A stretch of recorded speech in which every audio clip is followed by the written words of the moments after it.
Okay, ladies and gentlemen, right. We're going to look at this power factor correction capacitor here. Now, this is a standard polypropylene film capacitor. I know it looks like an electrolytic capacitor. It's not, because it's designed for AC. And it's for power factor correction, so it's connected across the supply, and it draws a current, and it's used to compensate things with inductive ballasts. So, in fact, this actually came out of my high-intensity discharge lamp that you may have seen in another video. It's a 250 volt capacitor, 20 microfarads, and you can see the markings there. DNA capacitor, 250 volts AC, minus 25 to plus 85 degrees Celsius, manufacturing date January 2001. In fact, this has been in constant use really for the last 10 years or so, and even though they're polypropylene, they tend not to have a very good lifespan, probably only about 10,000 hours. Oh dear, I was going to do this experiment outside and it suddenly just started to rain, so we're going to have to retrieve the equipment. Okay. That's scuppered my plans. Well, hopefully we'll still be able to do this experiment. And so this is this capacitor here, 20 microfarads, will draw around about 1.4 amps at 240 volts. Now, the reason it's out of the light is because I think it's broken. I was actually using it to test my kilowatt hour meter, and I kept getting a positive watt reading on it, because of course capacitors shouldn't take any real energy when they're correcting the power factor. But I kept getting a positive reading. It was in the region of about 10 to 15 watts, which is unreasonable, really. The maximum possible loss you should get for one of these is about 1 watt per 300 microfarads. So this is a 20 microfarad capacitor. It's something's terribly wrong if it's drawing 10 watts. And in fact, it really probably is drawing something in the region of 15 to 10 watts, because it gets really hot really quickly. And I've been testing it over the last few days, and every time I test it, the power leakage goes up and up and up. So what we're going to do is we're going to see what happens where we plug it in today, and by plugging and unplugging it repeatedly, we're going to put a lot of stress on it, and we're going to see if it blows up. So let's plug it in and see what happens. Oops. So the capacitor goes down here. We'll just plug it in. Just make sure that this connection is good. Okay, that looks pretty sound. Okay, let's plug it in. And what sort of power rating are we getting? Ooh, we're getting about 50 watts, 45 watts there. That's definitely not normal. So we're going to retreat a little bit. Power's dropping slightly. Nothing really appears to be happening. Still drawing 33, 34 watts.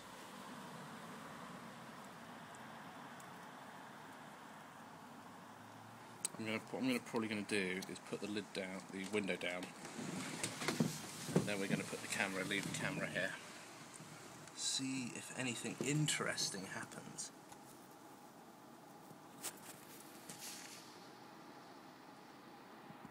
Power's still stable, about 32 watts.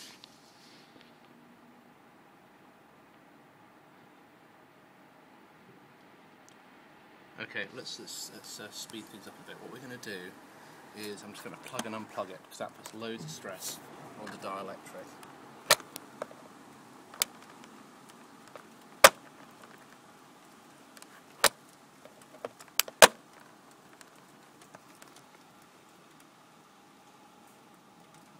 Still only 34 watts.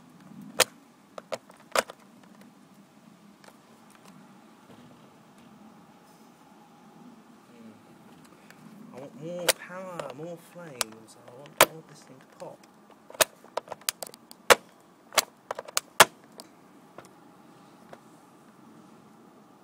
Still 35 watts. This is disappointing.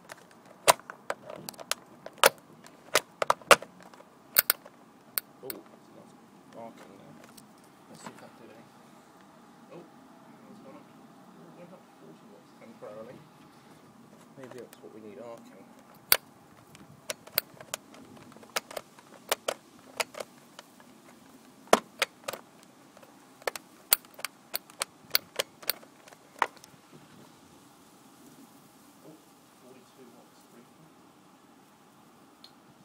disappointing, this.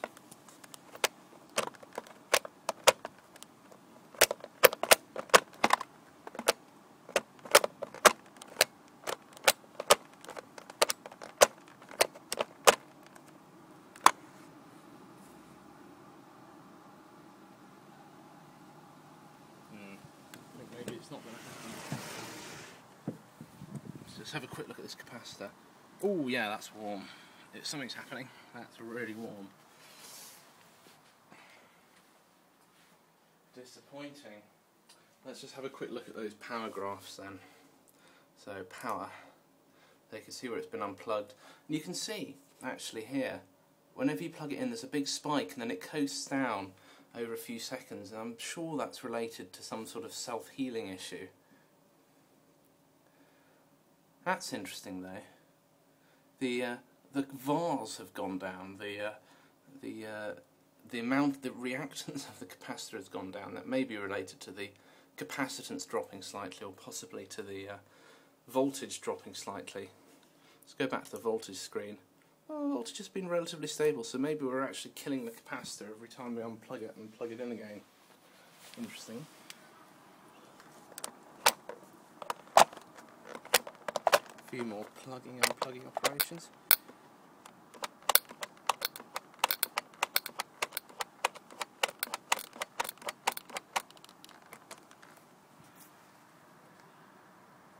Oh, 49 watts. Something's happened. Didn't like that. One little bit. Yeah, it seems to have stabilised now, about 45 watts. Interesting. The VARs have gone down slightly as well. We're now at about minus 299 VARs. So the capacitance does seem to be dropping. In fact, the voltage is going up and the VARs are going down. That does suggest the capacitor is degrading. So let's see how much more this thing will take.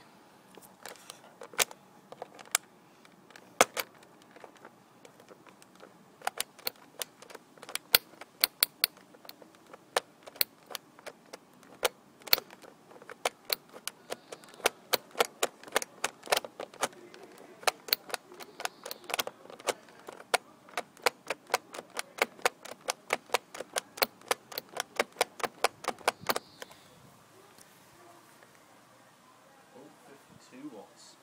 It's going up. Oh fuck, it's hot. Jesus.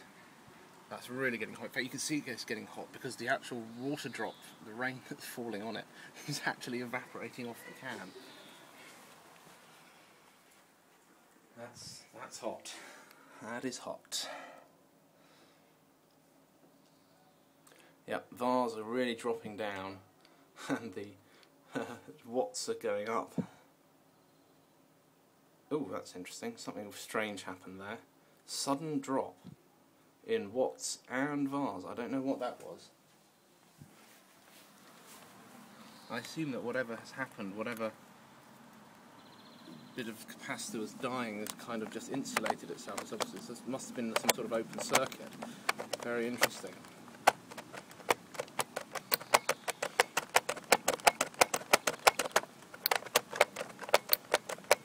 Bit more connection and disconnection, see what happens.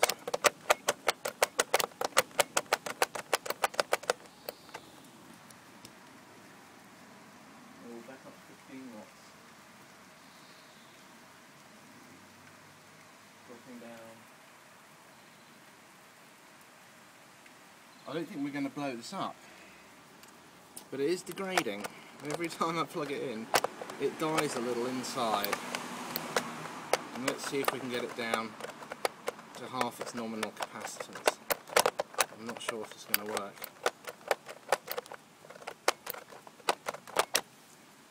Oh dear, look at that plug. Oh dear, there's a lot of arc damage to that. Look at that. That is not good. I dread to think what the inside of that extension lead is looking like now. Oh well, I'm disappointed. I don't think we've blown it up. But how hot is it now? Let's put a finger on it. Oh, Jesus, that's hot. Oh well, we're not going to blow it up, I don't think.